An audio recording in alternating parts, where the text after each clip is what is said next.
તો કેમ છો પોરબંદર મજામાં? તો હું આવી ગયો છું તમારા માટે વિડિયાન ડોઝ લઈને. આજની મારી સમસ્યા હતી કે મારે ગમે એમ કરીને વજન ઘટાડવું છે, તો હું પહોંચી ગયો વજન ઘટાડવાવાળી જગાએ. મેં એને સમ કીધું કે મારે વજન ઘટાડવું છે, તો તરત મારો વજન ચેક કરાવી મારા માટે શેડ્યુલ બનાવી દીધું.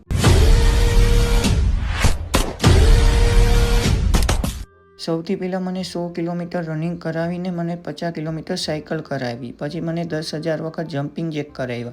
પછી મને 1 લાખ વખત મને સ્કોડમાં ટાયર ઉપર જમ્પ મરાવ્યો. પછી મારે ટાયરને ઉપાડી અને મારે એને જગાએ રાખવાનું હતું. પછી જેવું મેં ટાયરને જગાએ રાખ્યું તો મને તરત 10,000 સીટઅપ મરાવ્યા. જેવા સીટઅપ પૂરા થયા તો હું જોઉં તો મારો વજન ખરેખરમાં ઘણો ઓછો થઈ ગયો. જેવો હું વજન ચેક કરાવવા ગયો તો મારો વજન જોઈને હું ઘા થઈ ગયો. તમારે વજન ઘટાડવું હોય કે વધારવું હોય તો આવી જવાનું લોકેશનવાળી જગ્યામાં. મારું વજન ગઈ તો હું બિંદાસ બહારનું ખાવા પીવા માંડ્યો. જેવું ખાવાનું ચાલુ કર્યું એવો મારો વજન પાછો હતો એવો થઈ ગયો. તમારે વજન ઘટાડવું હોય તો બહારનું ખાવા પીવાનું ઓછું કરી નાખવાનું. હા, વિડીયો સારો લાગ્યો હોય તો લાઈક શેર કરી દેવો. આપણે હવા મળીએ બીજા નહીં ત્રીજા ચોથા વિડીયોમાં.